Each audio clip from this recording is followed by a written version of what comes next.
أعوذ بالله من الشيطان الرجيم.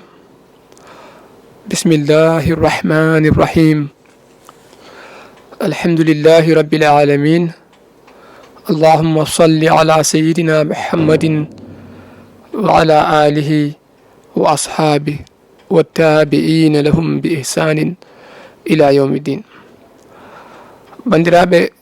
تقال يتدي الله جلد النبي صلى الله عليه وسلم من تلمني من جوري ما ها جوني eɗen garta e yewtere meɗen konngol l'islam, yewtere nde mbaɗiten ɗo e ayawo meɗen Pindi TV kala ñalawma aljuma so tawi oɗo saaha yonti. Ha joni inchallah jokkaten koko fati e juulu. Hande kaleten koko fati e juulu ussetengu. Holko woni juulu ussetengu? Woni juulu ngu ganduɗa darɗe muɗum ko nayi gonno,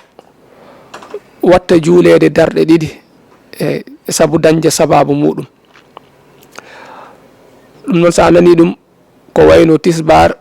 e takkosan e geeƴa. Wa amma futuro e subaka kañum ussetake. Usugol juulu noon wonata sababu muɗum ko ɗanngal. Ko ɗanngal ngal ganduɗa ine namdi yolde ma en garoy hen so Allah jaaɓi. Yolde nde ganda ma ɗanngal yetto ɗon e kiloji ɗi jomum watta ussude. So neɗɗo noon woni e ngal ɗon ɗanngal ngal ganduɗa wayno kiloji muɗum woni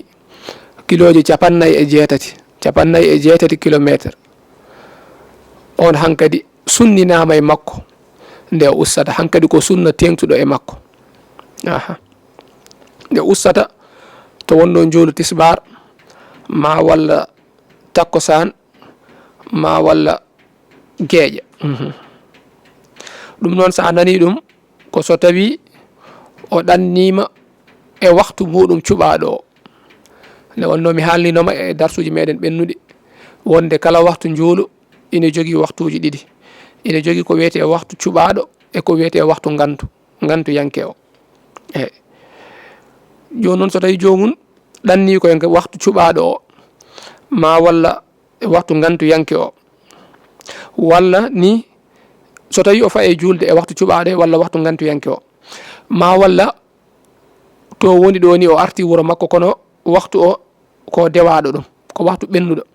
te nde o reweteno ɗum nde koye ɗannugal o wonno. ɗannugal ngal ganduɗa ine sunnina e makko nde o ussata darɗe ɗe. Maana woni ɗannugal ngal ganduɗa timmi kiloji 96. On saaha noon ko woni sarɗi muɗum, sarɗi mo ganduɗa ɗum addanta neɗɗo ussude darɗe muɗum sene juula. ko adi foof ko ɗannugal ngal ganduɗa ine dagi, ko yahanta ko ine dagi, taw wona ɗannugal ngal ganduɗa koye gooful Allah o yahata. ɗannugal e gooful Allah kam ne heewi. so tawi ɗanngal ngal koko taƴata enɗam, ko taƴde enɗam ɗum o yahata ɗon, ma walla o yahata ko wofde Allah walla ko nandi hen, ngal ɗon ɗanngal ussantake. sarɗi ɗimmo o woni nde timmata kiloji 96 no mbiɗen ni, walla ko ɓuri ɗum hewde. so tawi hasi timmi kiloji 96 te kadi omo anniyi to fayto nde o wonata toon balɗe 4. so tawi omo anniyi ñibde toon fodde balɗe 4 tan ɗe ganduɗa ine mofti waktuji nogas. nde wonno jamma e ñalawma fof ko waktuji joyi juulete. so tawi timmi waktuji nogas ko juulat toon tan hankadi o nattat ussude. so tawi balɗe ɗiɗi o watta toon, ma walla balɗe 3 ma walla ñalawma goto, guila yaade haw arta foof o ussat. e ko wonata toon ko kadi ine sunnina e makko nde o ussata. joni noon so tawi neɗɗo ine ɗanno fodde kiloji 96, en mbi hankadi ine sunnina e makko nde o ussata. holto ussata, holto fuɗɗoto ussude? yeti ko so yi o yettima to fayito o fuɗɗoto ussude, ma walla ko so anniyima tan gila haade makko fokidde, ma walla koye lawol he o fuɗɗoto ussude. o fuɗɗoto ussude ko wuro ngo o woni ngo so tawi o yalti wuro ngo o gayni gese gaskitinteɗe e wuro ngo wuro ngo o woni ngo wuro makko ngo o hoɗi ngo immoto omo ɗanno ngo caggal to fayto omo andi timmi kiloji 98 ma walla ɓuri ɗum so fuɗɗo ustude so hasi tan o yalti wuro makko ngo o woni ngo ha o ɓenni gese wuro ngo tan hankadi o fuɗɗoto ustude so njuulu tawima hankadi e laawol he tan hankadi o fuɗɗoto ustude ko hono noon kadi hay so tawi gese ɗe ina askitine e wuro ngo kono ko saha wuro ngo remata toon ko so ndungu ha ndungu ɓe ndemata toon ma walla dabbunde ha dabbunde walla ko nandi hen so tawi o ɓenni ɗen gure tan hankadi ɗen gese mbiyannomi o fuɗɗoto ustude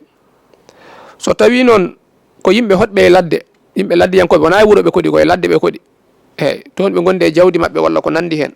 ɓeɗo so tawi ɓe ganni ɗannade ko ɓuuri kiloji 98 so tawi ɓe ɓenni cuuɗi maɓɓe ɗi tan cuuɗi ɗi ɓe jogui ɗon ɗi soɓe ɓenni ɗum tan hankadi ɓe puɗɗoto ustude ko hono noon kadi koɗɗo e dow kaaƴe ina fuɗɗo ustude so tawi ɓenni cuuɗi muɗum walla so tawi ko tillisaji ɓe mbaɗi toon woni tantuji walla ko nandi hen so ɓenni ɗum tan hankadi o fuɗɗoto ustude ɓay omo andi to fayi to timmi kiloji 98 hakkude mum e to immotoɗo hono noon kadi neɗɗo koɗɗo e wuro en mbi wuro ngo koɗɗo e wuro muɗum ko so tawi ɓenni wuro ngo ɓenna kadi gese gaskitinteɗi e wuro ngo ko ɗon fuɗɗoto ustude wal haal kanko noon koɗɗo e wuro ngo ganduɗa ɓe ngala gese oɗo hankadi so ɓenni galleji wuro ngo ha e galleji kiɗɗi gonɗi natirde wuro walla yaltirde wuro geggaɗi so ɓenni ɗum foof ha gasi hankadi o yaani kone askitine e wuro ngo ɗon so njuulu yoni on wawi fuɗɗade ustude hono noon kadi koɗɗo e nder ngesa mum koɗɗo e nder ngesa mum on ina fuɗɗo ustude so tawi yalti ngesa ba somo ɗanno so yalti ngesa ba tan hankadi yalti gese maɓɓe ɗe tan hankadi fuɗɗoto ustude ko hono noon kadi jomum so yalti hasi yettima to mbinoɗen ɗo omoye wuro makko anni yima ɗannade ko ine fota kiloji 98 ma walla ko ine ɓura ɗum joni noon o yettima nokku mo ganduɗa en mbi so yettima ɗon so tawi ko joguiɓe gese wuro ngo waɗi gese soɓe jalti gese ɗe ɗon o fuɗɗoto ustude so tawi ko wuro ngo ala gese soɓe gayni galleji kala ko ene askitine e wuro ngo ɗon o fuɗɗoto ustude en mbi kadi koɗɗo e gese muɗum ko so ɓenni gese ɗe tan ko ɗon fuɗɗoto ustude joni noon holle ustugol ngol gasata jomum ustat hande o yettoyto to fayi to omo usta so tawi to fayi to kadi o waɗata toon o anniyaki ñibde toon ko ɓuuri balɗe 4 balɗe 3 o anni ñibde toon walla balɗe 2 on saaha fo o ustat ha so faye artude o ustat o usta hawo yetto nokku mo mbinoɗen ko ɗon o fuɗɗoto ustude woni hol ɗon takko gese ɗe so yettima ɗon hankkadi ustugol ngol gasi so tawi ko joguiɓe joom wuuro ngo ganduɗa eɓe jogui gese maɓɓe so ari e gese ɗo hankkadi ustugol ngol natti hankkadi jomum wattan timminde hono no adanni no ñiɓɗo waɗanno ni so tawi noon ko yimɓe ɓe ganduɗa kamɓe eɓena ɗanno ceyne timma kiloji 98 koɓe ɗannoto ko kono noon ɓeɗo sarene haaɗi ɓe ustude ɓen ko holɓen ine jeeya hen mo ganduɗa ɗangal muɗum ni ko adi gadi ɗo woni mo ɗangal muɗum timmani taw 98 on ustata so tawi noon ustima ha woni 45 ha woni 40 ha woni 37 mbiyannomi oɗo omo haɗa ustude kono noon so usti juulu makko selli kono noon o waɗi ko boni juulu makko wiyetake sellani kono noon so hasi tan woni 37 ustima ɓuuri famɗude 37 woni 36 fayi less so usti juulu ngu sellata kono noon guila 37 ha 49 omo haɗa ustude kono so usti juulu ngu selli kono noon o woofi Allah so hasi noon woni 98 fayi dow o hankkadi ko sunna tengtuɗo e makko nde o ustata wona ni omo newnana ussude ala o wiya ko sunna e makko nde o ustata ko hono non kadi neddo mo ganda ɗanngal muɗum ngal ko goofi Allah o yahan taƴoyde en ɗam no mbino ɗen ma walla o yahan omo yaade rewɓe jananɓe ɓe jahat nosoyde walla ko nandi hen ɓe jahata ko hôtel aji walla gueɗe nandude hen ɓeɗo gustata mo ganduɗa ɗanngal ngal ko goofol Allah on ustata ina harmi e makko nde ustata kono noon oɗo e hoore mum oɗo so ussi juulu makko sellani kono wamma neɗɗo mo ganduɗa noon o woofi Allah e ɗanngal makko wayno omo ɗanno kono omo nawori sangara makko tan omo yara walla o wujji e laawol he oɗo haɗaka ustude oɗo haɗaka ustude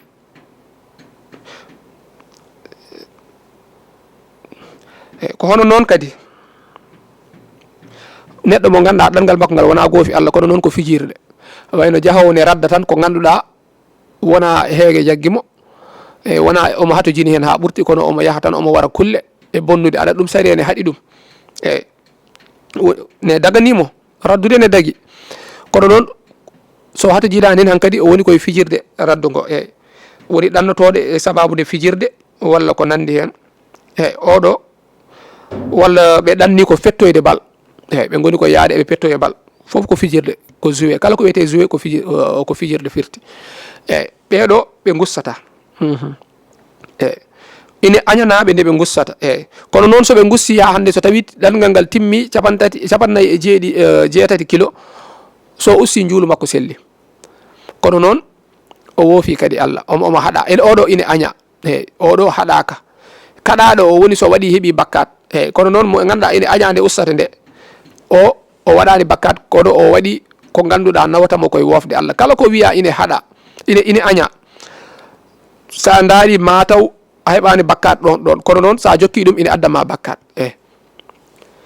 saabu wayno ko fijirde ni an o aɗa waɗa ko Allah haaɗi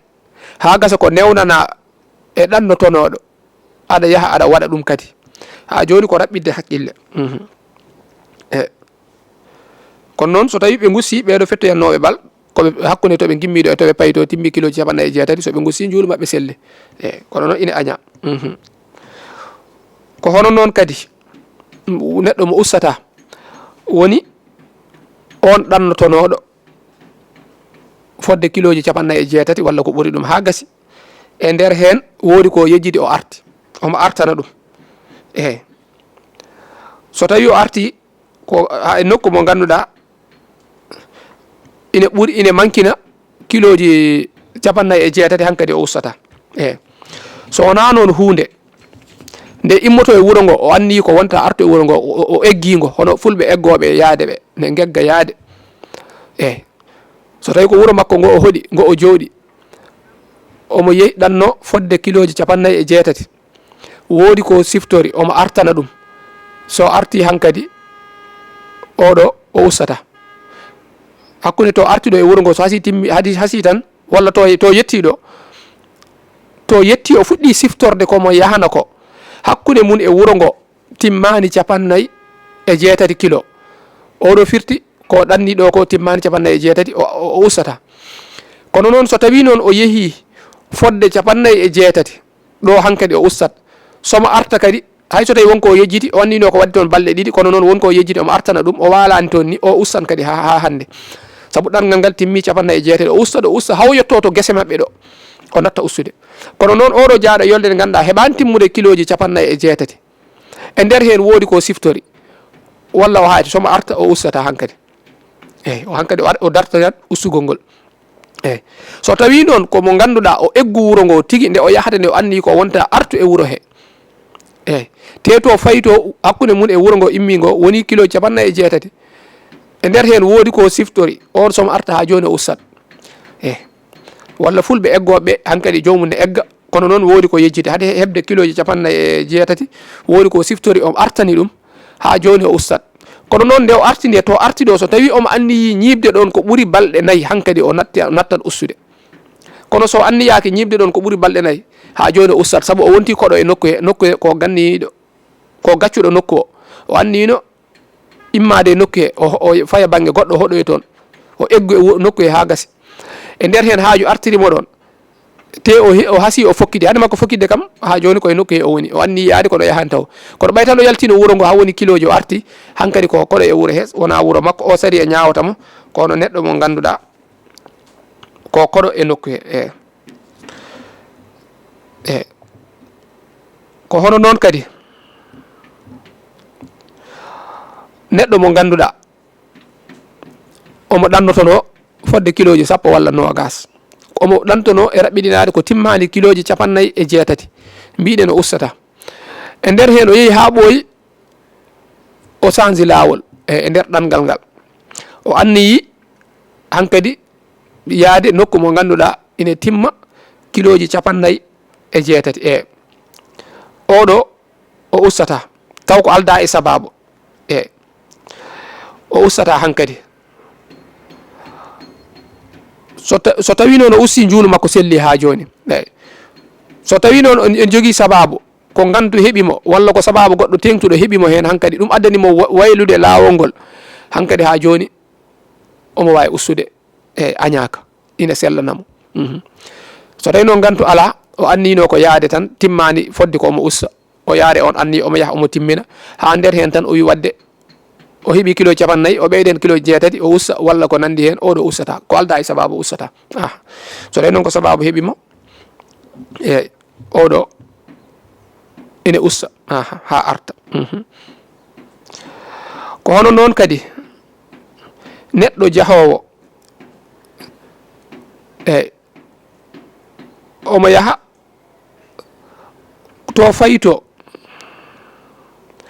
o anda kono foti kiloji wonata est ce que ma timmu 46 walla timmata saabu kanko kam ko jawdi makko o yaadi kala to heeɓi nokku moƴƴo mo jawdi ndi ine wawi durde ko ɗon o ñiɓata oɗo ustata saabu o anda to fayito o ala nokku mo heerori tan mo wi ko oɗo nokku paami ala o yahan tan kanko omo rewe ladde yaade o wi kala to heeɓi ko omo dura ko jawdi ndi ine dura ko ɗon o ñiɓata hankkadi oɗo ustata so tawi noon omo yanana ɗo kam hakkude ɗo e Tamba kam mi jooɗaki hen caggal Tamba noon kala to kemmi walla ɗo e Mbour walla ɗo e Kaolack mi wonani hen caggal Kaolack noon kala to kemmi to jawdi ine wawi durde ko to gonanmi walla ko ɓundu paami hakkude ɗo e toon hakkude ɗo e to e Kaolack mo wi o durata hen o so tawi timmi 46 omo wawi ustude so tawi noon timmani hay so tawi caggal muɗum o anda kono foti kiloji oɗo ustata kono noon kadi neɗɗo jaltuɗo wuuro muɗum omo felliti to fayito woni kiloji 46 e nder hen woodi wuuro ngo o saangi o jooɗi toon foti ko o fadatno sete won sete mo fadata so ari ɓe jaada ma walla won neɗɗo goɗɗo mbiɗo yo fatma on ne ara walla heɓɗon tan gantu gooto wonko fadata ɗon te o anda ko fadata ko mane heɓoto walla ko paas makko gasi omo dilla ɗon sababu ko heɓiri paas o anda sene timma balɗe 4 walla timmata oɗo o ustata o timminat juulu makko fodde ko omo fada e wuuro heeko kono noon so hasi hankkadi haajo o humtima tan o fokiti hankkadi omo wawi ustude taw wona ngon wuuro ni imminnomo kono e nder to imminnomo to timmi kiloji 46 kono nder hen o heeɓi gantu walla o heeɓi haaju e wuuro goto wongo e lawol he walla debbo makko mo resi ha ganda o naaldino e muɗum ina e wuuro he omo sanga to debbo o hankkadi hay so timmani balɗe 4 ɗo ko hankkadi ko galle makko oɗo ustata hande o immi e ngon wuuro foof so immima e wuuro ngo hankkadi omo wawi wattude ustude hankkadi wiyetake ne tesko e ngoɗon wuuro ala so immima yalti e wuuro ngo tan o fokkiti so yalti wuuro ngo tan o wawi jokkude omo usta ha nde o artoy somo arta so tawi o sangani e ngon wuuro o wirtoto wuuro ngo tan so ari wuuro ngo kadi o ustata ha hande o nattan teskade wuuro ngo ɗon o tesko to wuro makko to immino adanto bandiraɓe ne wayno ko jogiruɗen e waktuji timmi en kanan ɗo so Allah jaaɓi ha joni e ko fati e juulu ussitengu ha aljuma garo inchallah sen gari jokken hen so Allah jaaɓi wonno ko yewtere meɗen konngol l'islam ɗo e ayawo meɗen Pini TV eɗen jaɗanno to banggue caméra to musidɗo meɗen Djiby Dieng wassalamu aleykum wa rahmatullahi wa barakatuh.